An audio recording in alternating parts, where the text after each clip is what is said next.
Our rules are simple, but the challenge is great. All dinos will be explored in this challenge, but only reasonable underdogs voted on by the community will be considered for grading. Equipped with official server cap saddles, our 19 contenders will be backed by the commanding presence of a loyal Uteranus providing that extra boost. All competitors will go into battle with food to provide a healing effect. Herbivores will have plenty of sweet veggie cakes, and carnivores and omnivores will have cooked meat.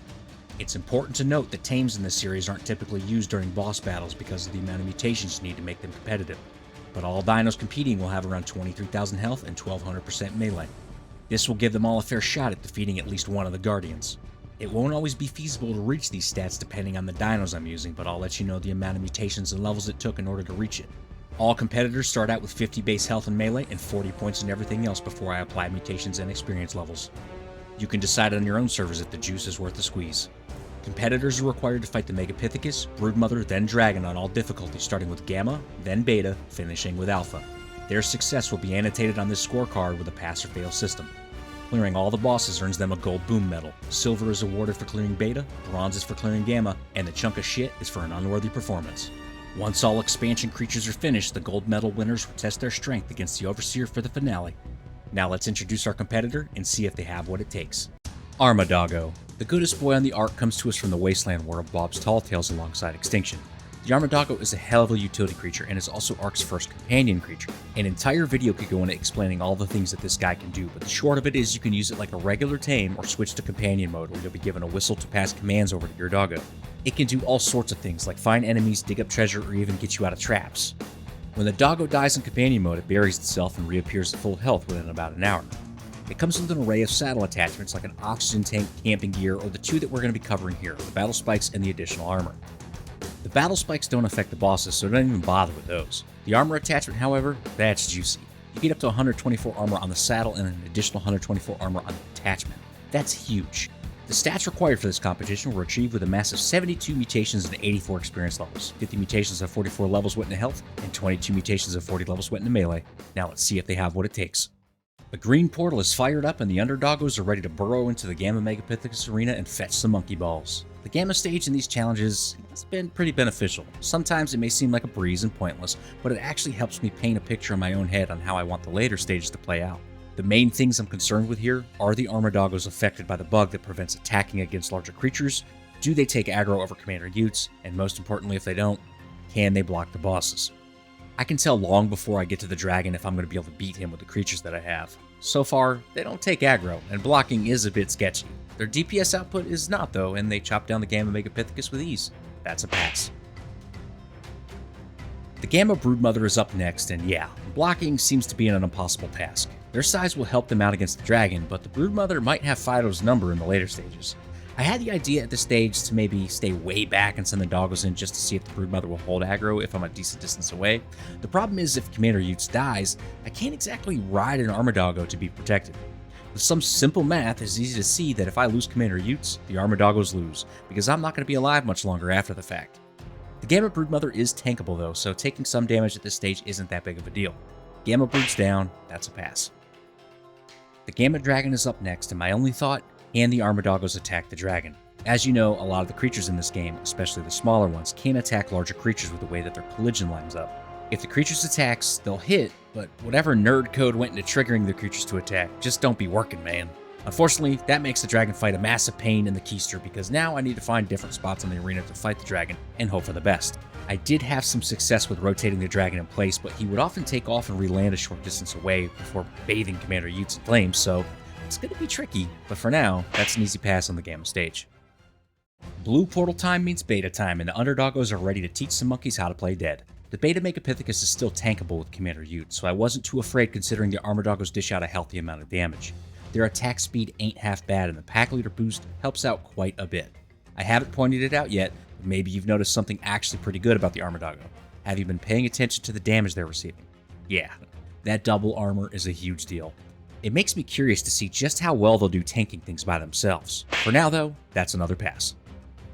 The Beta Broodmother is up next, and this is the stage to experiment, my friends, so that's just what I do.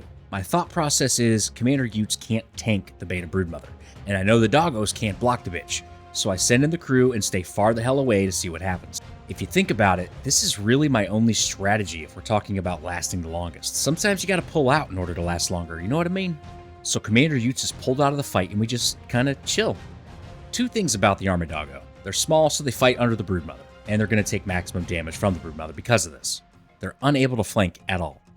But if Commander Utes can't tank the beta broodmother, how can the Armadoggos? They're basically using 124 armor saddles, remember? 2 of them. We'll have to see how that holds up against the Alpha Broodmother, because they get another pass. The Beta Dragon is up next, and I'm pretty confident that these puppers can take out the dragon on all stages if I can get the positions right. Remember, even if I fail, I try at least another time, especially if losing is something I could have prevented, which actually happens quite a bit against the dragon. I can't even tell you how many times I was randomly murdered mid-fight by a Dimorphodon I forgot to kill. Call it luck if you want, but I found consistent success in this fight. Way more than the Gamma fight, in regards to the locations that the fights took place in the arena. I had plenty of Armadoggos attacking when they should have, and they wound up putting a hurting on the Beta Dragon. There were still a handful of doggos that didn't attack, but it was enough to take them down, and the Underdoggos earn another pass. Red portal time means alpha time, and I bet you didn't think we'd make it here. The Alpha Megapithecus is an interesting fight when your creatures can't block him and he has aggro on Commander Utes.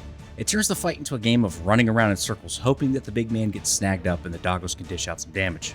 Commander Utes can't tank the Alpha Megapithecus. He can actually get his ass kicked relatively quickly if you're not careful. I ran around in circles for the majority of the fight, and at one point it became clear to me. Commander Utes might die, so I either fight on or jump off and run as far away as I could. But I saw the tenacity in UDPie's eyes, and we stuck together, downing the Alpha Megapithecus, and the doggos earned another pass.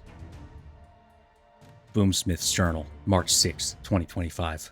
Mama Broods has been leaving little notes in my pockets before I go to work. It's been surprisingly pleasant being with her these past couple weeks. I'm not sure what all the notes mean. I mean, it's mostly spider gibberish, but I'm pretty sure this means she wants a puppy. I don't even know how she learned to draw. It's kind of unsettling if I'm being honest. I think this is all just coming up because last weekend we went on a date at the local cinema to watch a movie, and it was about a dog that talks. She thought it was just the greatest thing ever, and I don't really remember the plot. I was too busy trying to carve a hole in the bottom of the popcorn bucket to surprise Mama Broods the old buttered tub snake. She rummaged around that bucket pretty thoroughly and never once said anything. Oh well, maybe next time I'll get a smaller bucket.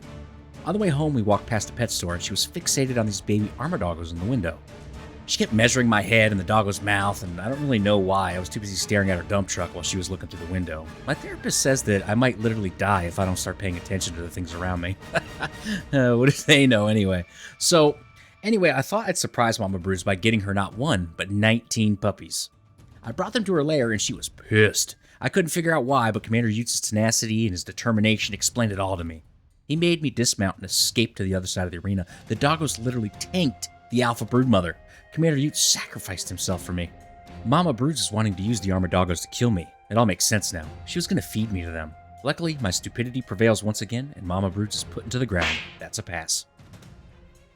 The Alpha Dragon is up next, and the Armadoggos howled away their deepest fears. With paws like thunder and fangs like spears, with armored hides and spirits high, it makes no difference that the dragon can fly. It takes a shitload of mutations, but if you have the right amount of patience, then the foundations of your creations can reach the height of powerful nations. Double armor on the saddles makes for easy battles, unless of course your doggos catch on fire, then they won't be earning any medals. You gotta get your Utes up close and your doggos behind the ankles. Follow these instructions and you'll give the dragon a spankles. Eat your heart out, Shakespeare, that's a pass. Heading over to the scoreboard, the Armadoggos are awarded a gold boom medal for clearing the alpha stage. Holy shit. I know, I didn't think it would happen either, but that double armor is pretty amazing. Realistically though, it's going to take you ages to tame and breed your doggos this high. Keep in mind, it's a chore in itself getting high level doggos, so if you attempt this, good luck. You probably noticed when I was using Nano's spyglass, it showed Mama Broods as the name of the Alpha Broodmother. That's because Nano has added an Easter egg name selection to the spyglass, and Commander Utes, Mama Broods, and even Manny's Slings dog now appear on the spyglass if you look at the respective creature. I'm honored now that hundreds, maybe even thousands of people are out there confused as hell as to what the heck a Commander Utes is. I highly recommend Nano's mods, so go check his stuff out on CurseForge. If you're new to the channel, consider subscribing to help this community grow. Thank you so much for watching, and I'll catch you on the next one.